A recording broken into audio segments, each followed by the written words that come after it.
welcome back to Breaking the Silence HD Unfiltered. I'm your host, Amanda. This week I am doing this episode by myself. Ellen has some prior commitments with her family and work, so it's just going to be me by myself, but that's okay. So this is a podcast dedicated to raising awareness, sharing stories, and just getting the word out there about what Huntington's disease is and what those affected by Huntington's disease face on a daily basis and struggles that come with having someone you love with HD. So I'm sorry that we had to cancel the Q&A this week. Again, just because of our work schedules, we couldn't line up some time in order to do that. So we will do a new one in the future, but right now, unfortunately, we won't be doing one. So anyways, this week I'm going to be talking about deciding to get tested for Huntington's disease and kind of my story leading up to when I got my results. So this is just the first part of a 4-part segment, and I will just share my story as it goes on. So anyways, I'm going to start this off by just saying thank you for watching every week, and we look forward to continuing to grow our podcast and reach new people. So when I decided to get tested, I had spent a lot of time worrying about the unknown. So like, is that a thing? Is that HD? Like, oh no, I noticed a twitch in my hand. Is that HD? Or I'm forgetful. Is that HD? And like, it was just something that I thought about all the time, like all day long, it seemed like. And like, it just consumed me and gave me anxiety. And so I was talking to my friends and family about it and trying to figure out like if this is something I want to do, like if this is something that I'm ready for. Am I going to be okay if it's not the result I was looking for?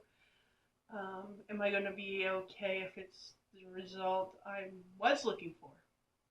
Because even though you might get a negative result, that doesn't necessarily mean that that's going to be clear in your head, because you still have siblings, nieces and nephews that are at risk, friends, family. So it was just a lot to think about.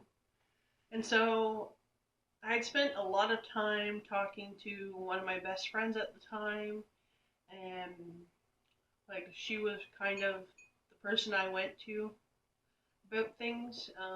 So like, and it was one thing that she said to me that really stuck with me, and it was,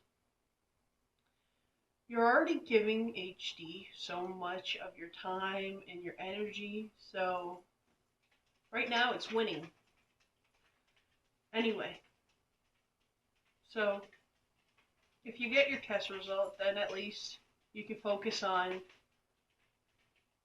looking to the future and figuring out life and what that looks like, and maybe it'll put your mind at ease a little because you're already spending so much time talking about it, dealing with it, thinking about it. So like, yeah, so that's kind of when my mind kind of shifted to, okay, maybe she's right, like maybe I do need to just get tested to get it over with. And yeah, so I ultimately decided that I was going to get tested. So in Ontario where we live, you just go see your doctor and you get a referral to the genetic clinic. So depending on where you are, it might be different wait times, but it was like maybe a month or two before I got into the clinic. go get my blood drawn. And so you go into your appointment and you meet with a genetic counselor.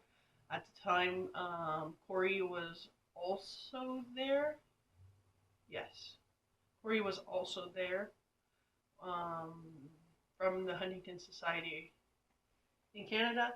And she just talks to you about like why you want to know, why do you want to know? Are you going to be okay? Like, if you get this result, are you going to be okay if you get this result?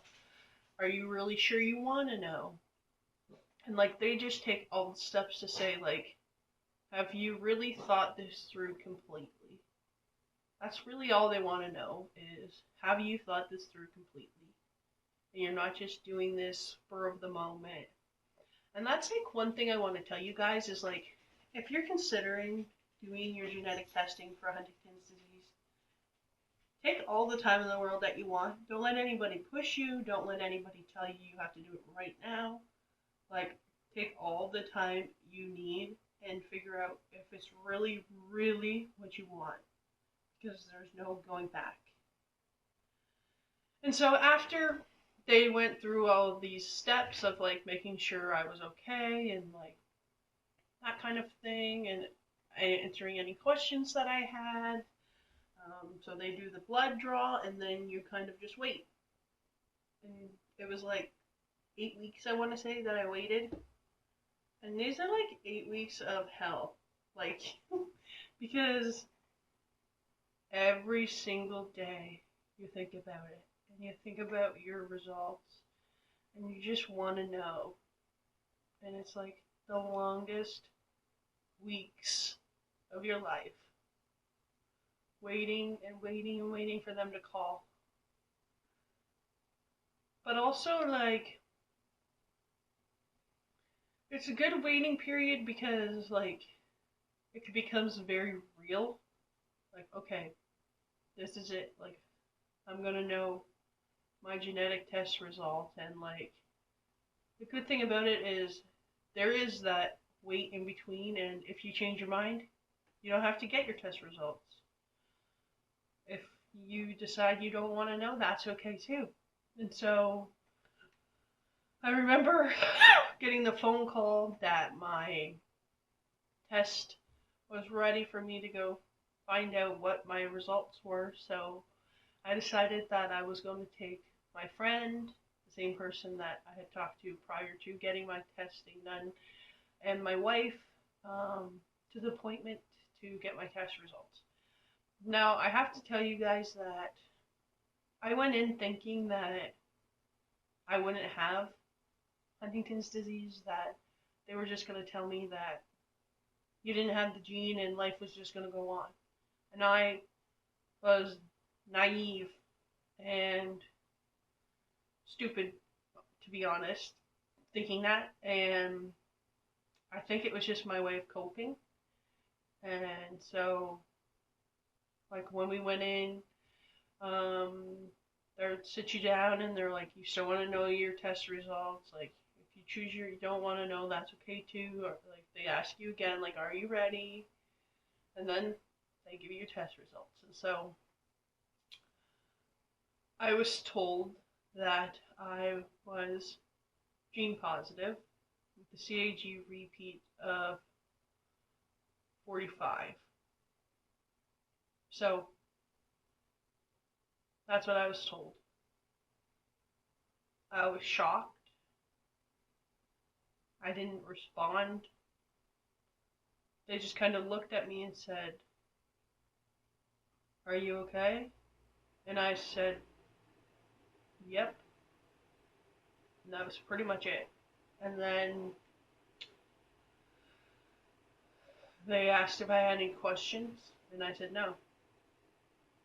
And that was it. I was shocked. I didn't really feel anything in that moment because I didn't know how to respond to that. And so we left the appointment with that information, and By the time we got to the car, it hit me, and I lost it. And I couldn't stop crying because I didn't think it was going to be me. But Huntington's disease can choose anyone. Nobody is free. Everybody has the same chance, 50-50 chance. If your parents have HD, doesn't change. Whether you're a guy or girl, doesn't matter. And so the car ride home from London was very long. And my initial response was, how the hell am I going to tell people this information? How am I ever going to share this information with my siblings, my mom, my aunts and my uncles, my friends? I didn't know how I was ever going to be able to tell them this information. Because this isn't a disease that just affects one person. It affects your whole family and everybody around you. And so, yeah, that's the beginning of my story. And I will tell you that time is what you need.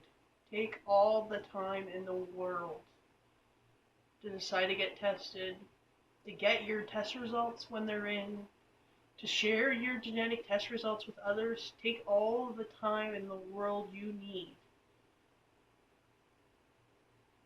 Because you deserve it. And so this is where I'm going to leave off this week. Next week, I will pick up on after I got home from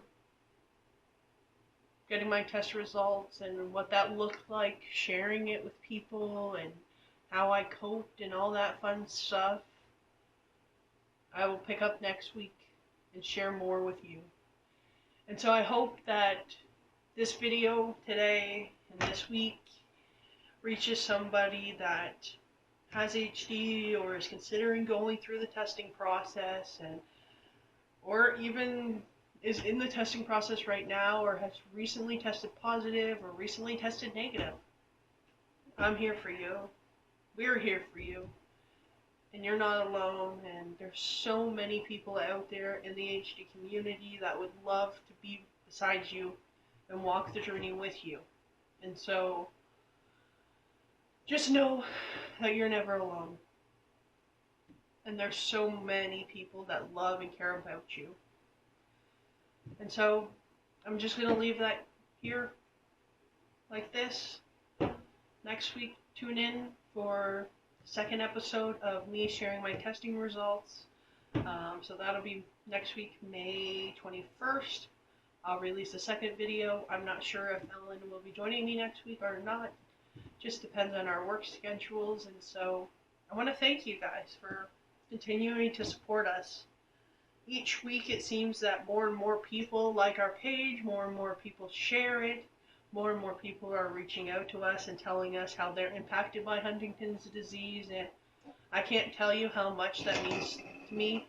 That is the whole reason why I brought this idea of the video podcast to Ellen, and I am so surprised by how many people we continue to reach and how many people continue to join our Facebook page and our YouTube channel, and we are just blessed to be able to share our stories with you, and we look forward to where this podcast channel takes us and the people that we will meet along the way as we continue to do this. So again, thank you. and I will see you again next week with or without Ellen. Bye, guys.